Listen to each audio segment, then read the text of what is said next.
Oi, aqui é a Nina e hoje eu vim conversar com vocês sobre dois livros da Joan Didion, que são O Ano do Pensamento Mágico e Blue Nights, e também sobre o documentário dela que eu assisti.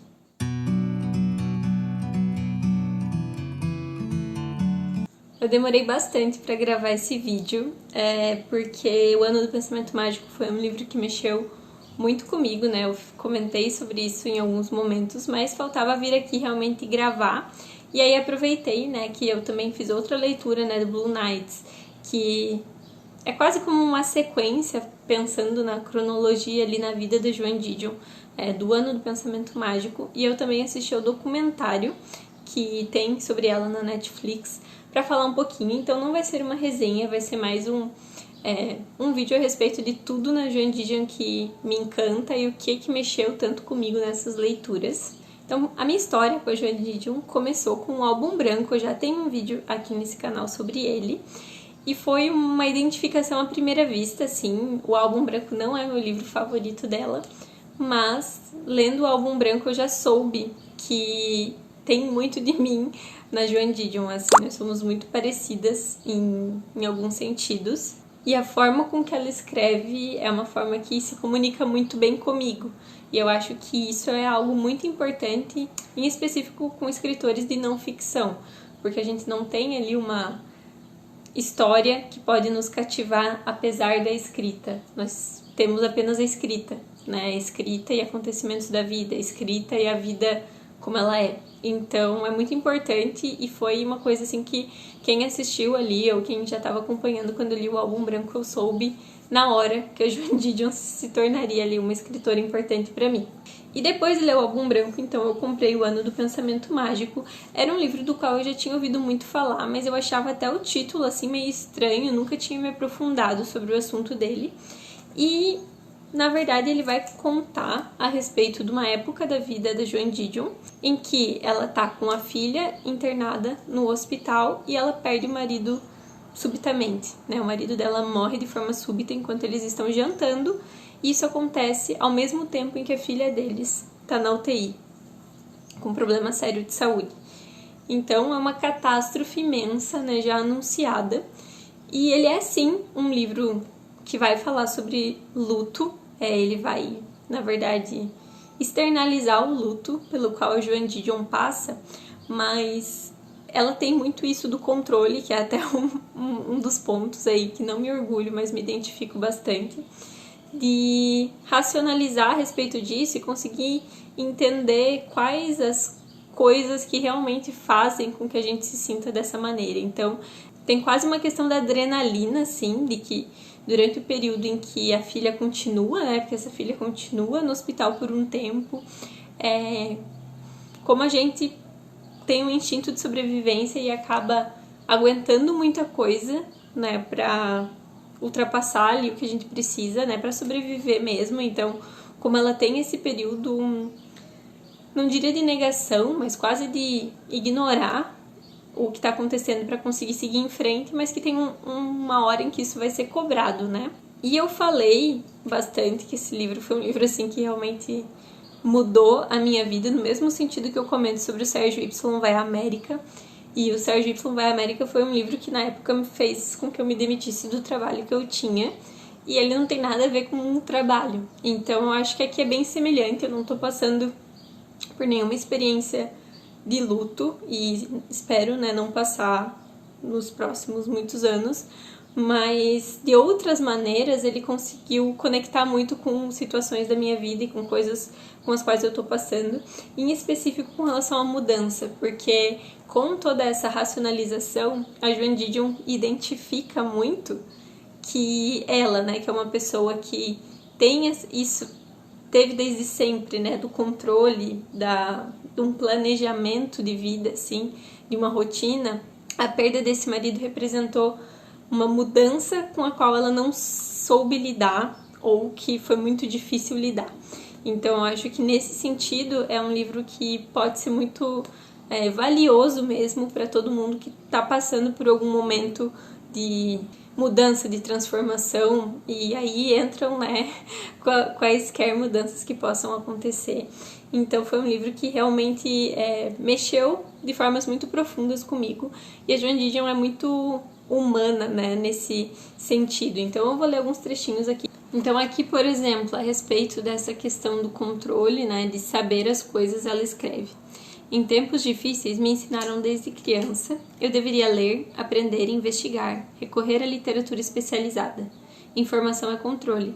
Considerando que a dor da perda de uma pessoa amada ainda é a mais comum das aflições, a literatura a respeito me pareceu surpreendentemente escassa. Então, ela traz aqui essa questão de que como que eu vou lidar com uma coisa que eu não conheço? E como que eu vou conhecer algo se na época, né, em que ela escreve esse livro não havia muita literatura a respeito, né? O que se fala a respeito da dor de uma pessoa que perde um companheiro que foi seu companheiro por muito tempo, né? Por toda uma vida. E no caso da Joan Didion, tem a questão de que os dois trabalhavam, né? O marido dela também era escritor, eles trabalhavam em casa, eles eram praticamente ali o revisor, né? Então o livro de um sempre passava pelas mãos do outro, eles dependiam muito emocionalmente um do outro. Então isso é bem pesado também e tem aqui alguns trechos a respeito disso. Então em um momento ela fala: eu não seria capaz de contar quantas vezes em um dia normal acontecia algo que eu precisava contar a ele. Esse impulso não cessou com sua morte. O que cessou foi a possibilidade de resposta. Leio algo no jornal que normalmente teria lido para ele em voz alta. Noto alguma mudança na vizinhança que teria lhe interessado. O fato de a loja da Ralph Lauren ter passado a ocupar uma área maior entre a 71 e 72, por exemplo. Ou o fato do espaço onde costumava ficar a livraria Madison Avenue ter sido enfim alugado. Eu me lembro de voltar do Central Park certa manhã, em meados de agosto, com uma notícia importante para dar a ele. O verde intenso do verão desaparecera das árvores da noite para o dia. A estação já estava mudando.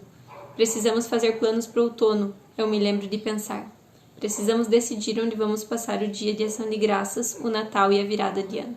Tem um outro trecho que eu gosto muito também, que fala muito a respeito de rituais que acabam sendo a base, assim, né, que a gente acaba construindo como um pilar de segurança, que é algo que eu também me identifico bastante. Então ela escreve: mais tarde, depois que me casei e tive uma filha, aprendi a encontrar um sentido equivalente nos rituais repetidos da vida doméstica.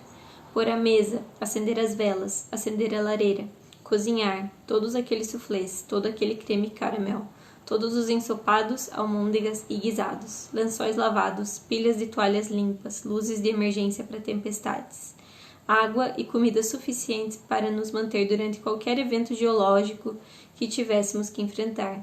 Com tais fragmentos foi que escorei minhas ruínas, foram as palavras que me vieram à mente na época.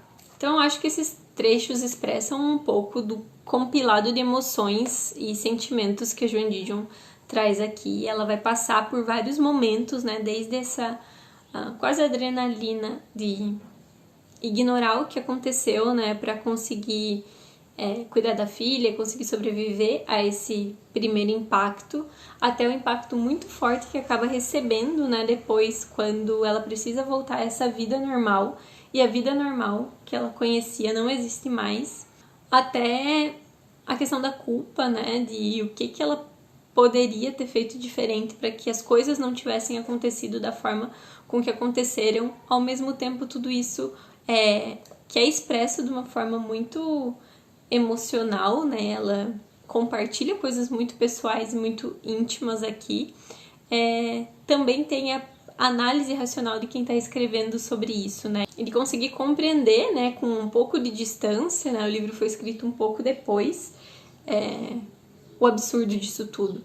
Então é um livro que eu realmente acho que recomendo com cautela, porque é um livro extremamente triste. Então é um livro que pode causar ansiedade em pessoas que tenham algum medo, né, alguma questão ou alguma situação na vida relacionada a luto, relacionada a doenças, mas que foi fundamental para me trazer um olhar mais apurado sobre as coisas que eu tenho na minha vida, sobre aproveitar o que está acontecendo, sobre conseguir ter essas memórias e sobre estabelecer pilares em vários lugares, em várias vertentes. Então, realmente me impactou demais.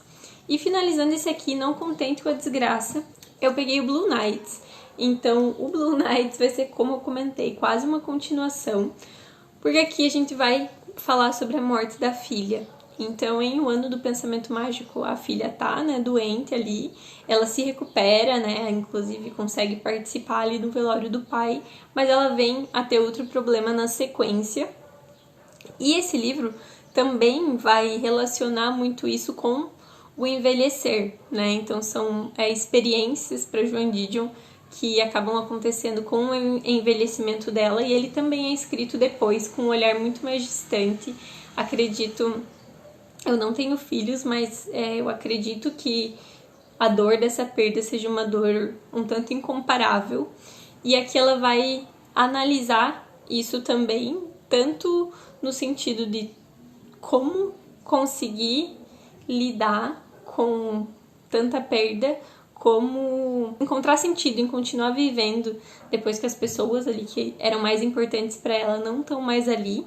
Mas ela também vai trazer aí essa questão das memórias, né? Vai falar um pouco mais a respeito da Quintana, né? Que foi realmente a filha dela ali, como foi essa infância, coisas que ela também precisa libertar de uma culpa, né? Coisas que ela imagina que poderia ter feito diferentes na vida, para que pudesse ter transformado a história da Quintana de alguma outra maneira, e ao mesmo tempo em que ela tá com essa questão do envelhecimento que ela simplesmente ignorou, né? Ela até comenta em dado momento aqui, que foi algo que não é que ela não lida bem com o envelhecimento, ela simplesmente não lida. E isso cobra, né? Porque num dia você tá ali escrevendo, você tá fazendo suas tarefas, e em dado momento, tanto fisicamente, né? Então, ela acabou ali, né, se debilitando de certa forma, tendo que fazer fisioterapia, mas também mentalmente. Então, esse Blue Nights está muito relacionado com essa perda da memória, ao mesmo tempo do sentido da vida, assim, que ela passou, né? Ela relaciona esse Blue Nights ao que no Brasil a gente pode chamar de lusco-fusco, talvez, né? Que é um momento ali em que está começando a anoitecer, então a gente ainda tem a luz, mas a gente já não consegue ver um horizonte à frente.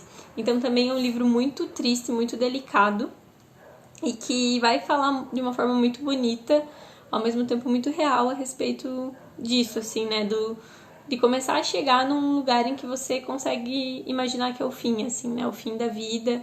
Ela finaliza esse livro, inclusive, da seguinte maneira: eu mesma guardei suas cinzas na parede.